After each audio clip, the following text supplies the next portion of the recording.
அஸ்ஸலாமு அலைக்கும் வரஹ்மத்துல்லாஹி வபரகாத்துஹு. அல்ஹம்துலில்லாஹ்.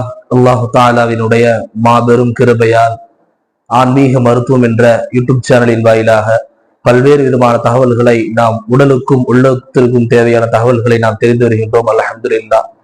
அல்லாஹு தஆலாவினுடைய மாபெரும் கிருபை. நம்முடைய சப்ஸ்கிரைபர் ஒருத்தவங்க கேட்டிருந்தாங்க நம்மள்கிட்ட, மாதிரி சூரத்துல் கஹ்ஃபினுடைய சிறப்பு என்ன ஹஸரத் அப்படின்னு சொல்லி ஒருத்தவங்க நம்மள்கிட்ட இப்ப கேட்டிருந்தாங்க. அதைத்தான் இன்றைக்கு நாம் பார்க்க போகின்றோம். அல்ஹம்துலில்லாஹ். சூரத்துல் கஹ்ஃப் என்பது ஒரு பாக்கியம் பொருந்திய ஒரு வசனம் என்று சொல்லலாம், ஒரு அத்தியாயம் என்று சொல்லலாம். கஹ்ஃப் என்றால் அரபிலே குகை என்று சொல்வார்கள். கஹ்ஃப் என்ற அரபு வார்த்தைக்கு குகை என்று சொல்வார்கள். இந்த சூறாவிற்கு ஏராளமான சிறப்புகள் இருக்கிறது. அதிலேயும் குறிப்பாக இந்த சூறாவை ஜுமாவிலே ஓதுவது பெருமானார் ஸல்லல்லாஹு அலைஹி வஸல்லம் அன்னவர்கள் நமக்கு கற்றுத்தந்திருக்கக்கூடிய சுன்னத்தாக இருக்கிறது. இன்றைக்கு நாம் அதிகமான நபர்கள் சூரத்துல் கஹ்ஃபை ஓதுவதே கிடையாது. காரணம் நேரம் இல்லை என்பதாக சொல்லுகிறோம், அல்லது வேற ஏதோ காரணங்களை சொல்லிவிட்டு நாம் அதற்குண்டான விஷயத்தை நாம் செய்யாமல் விட்டு விடுகின்றோம். முடிந்த அளவிற்கு முயற்சி செய்து சூரத்துல் கஹ்ஃபை ஜுமா தினத்தன்று ஓத வேண்டும்.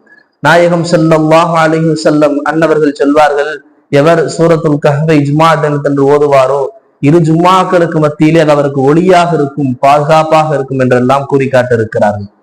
அது மட்டுமல்ல, தஜ்ஜாலினுடைய குழப்பத்தை விட்டு அவர் பாதுகாக்கப்படுவார் என்று ரசூல் ஸல்லல்லாஹு அலைஹி வஸல்லம் அவர்கள் கூறி காட்டிருக்கிறார்கள்.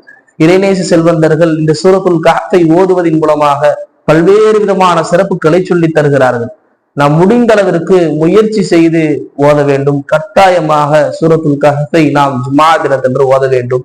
ஜும்மா அல்லாத நாட்களிலும் ஓதலாம். குர்ஆனை ஓதுவதற்கு எந்த விதமான தடை என்பதும் கிடையாது, தாராளமாக ஓதலாம். அப்படி மற்ற நாடுகளிலே ஓதுவதற்குண்டான சிறப்பை இப்பொழுது பார்க்கலாம். ஒரு மனிதர், ஒரு சஹாபி சூரத்துல் கஹ்ஃபை ஓதி கொண்டிருப்பார். 18வது அத்தியாயம் தான் சூரத்துல் கஹ்ஃப். அந்த கஹ்ஃப் சூராவை ஓதி கொண்டிருப்பார். ஓதிக்கொண்டிருக்கூடிய தருணத்தினுடைய குதிரை ஒன்று கட்டி போடப்பட்டிருக்கும். அந்த குதிரை மிரள ஆரம்பித்து விடும்.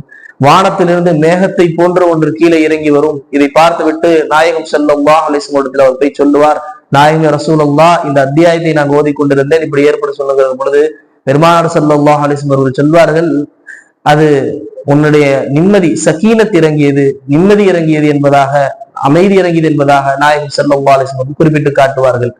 மலக்குமார்கள் வருகை தருவார்கள். சூரத்துல் கஹ்ஃபிற்கு ஏராளமான சிறப்புகள் இருக்கிறது. முடிந்த அளவு ஜுமா நாள் அன்று சூரத்துல் கஹ்ஃப் ஓதுவதை நாம் வளமையாக ஆக்கிக் கொள்ள வேண்டும். நம்முடைய முன்னோர்கள் அதைத்தான் காட்டி தந்திருக்கிறார்கள். பெருமானார் ஸல்லல்லாஹு அலைஹி வஸல்லம் சுன்னத்தாக கருதப்படுகிறது. முயற்சி செய்து ஓத வேண்டும். திக்கி திக்கி ஓதினால் கூட மீறி போனா ஒரு 40 நிமிஷத்துல கஹ்ஃப் சூரா ஓதிடலாம். அருமையானவர்களே, சூரத்துல் கஹ்ஃபினுடைய சிறப்புகளை உணர்ந்து அமல் செய்யக்கூடிய பாக்கியத்தை அல்லாஹ் தஆலா நம் அனைவருக்கும் தந்தருள் புரிவானாக.